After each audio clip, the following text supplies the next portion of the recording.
Fala, minha fiel torcida, a Reage Fiel tá no ar novamente para trazer mais notícias e informações para vocês, porque hoje tem jogo do Coringão lá em Itaquera contra o Penharol, rapaziada. Então já chega deixando aquele likezão aí, vamos acompanhar as notícias e informações e um provável Corinthians aí para hoje. O que será que Fernando Diniz estará trazendo para a fiel torcida? Qual a observação que você faz desse momento do Corinthians na competição? Olha, pensando que são 6 jogos apenas, eu falaria ali assim, ainda o alicerce, ali acho que o primeiro andar deu pra subir, porque ainda é um time que não tem muito a cara do Diniz, né? A gente tá falando muito da defesa forte, mas do ataque não tem feito tantos gols assim, mas é uma equipe, pelo menos no Campeonato Brasileiro, então é um time que ainda vai ser muito influenciada pelas questões do Diniz, porque teve pouco tempo para treinar entre um jogo e outro. É um time que acho que tem muito mais se adequado à realidade. Vamos lembrar que em 6 jogos, em 2 jogou com a menos, então teve que muito mais negociar ali com o resultado que já estava. Então acho que isso acaba influenciando. Acho que vai passar por muitas mudanças ainda o Corinthians do Fernando Diniz, mas o início é espetacular. Sobretudo pensando em Libertadores, né? Porque pro torcedor corintiano tem sido difícil fase de grupos da Libertadores, ou até nas fases prévias nos últimos anos, e hoje se ganhar, encaminha a classificação e fica num eventual cenário até de pensar em liderança espetacular. Agora, Odon, que uma coisa que martela na cabeça do torcedor é sempre a relação Corinthians e Libertadores. Às vezes é eliminado num momento que poderia um pouquinho mais.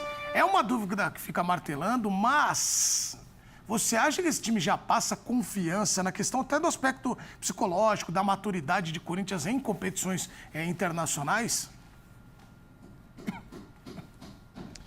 Olha, Edu, eu acho que esse time passa um pouco mais de confiança sim, até pensando na conquista da Copa do Brasil, né? Como foi, passando pelo Palmeiras, passando por adversários pesados. Então, assim, era um Corinthians que, e em meio a todo o turbilhão que acontecia fora de campo, então, assim, acho que esse time, já tendo conquistado a Copa do Brasil, que é um torneio mata-mata, e assim, a gente olha, lógico que tem todo o peso, ainda vai enfrentar um adversário tradicionalíssimo com o Penharol, mas pelo nível financeiro do futebol brasileiro, quando você ganha a Copa do Brasil, acho que você tá... Eu diria que 80%. Mas pelo nível financeiro do futebol brasileiro, quando você ganha a Copa do Brasil, acho que você tá credenciado também a disputar o título da Libertadores. Então eu vejo sim o Corinthians com potencial de fazer uma campanha mais consistente do que tem sido nos últimos anos.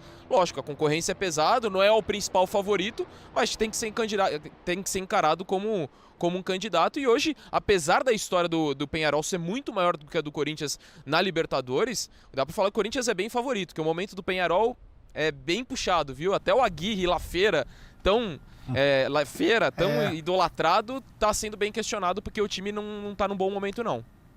Odon, que já tem um provável Corinthians pra gente passar e acompanhar, porque eu acho legal pra gente ver o ataque também, que fica a dúvida, né? Quem vai jogar com o Yuri Alberto, enfim. Já tem aí alguma definição, Odon, que um provável Corinthians, na verdade?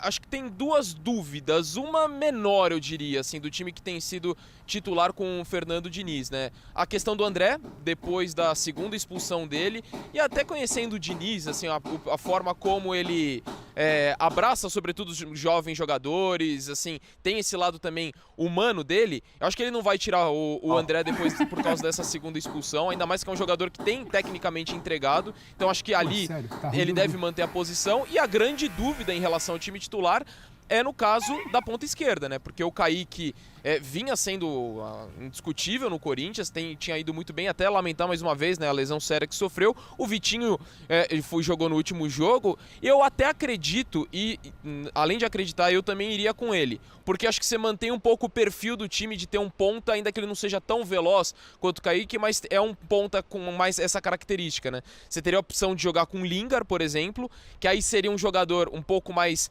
para trazer para dentro. O Corinthians perderia essa característica de lado de campo com um desses jogadores ali de ponta.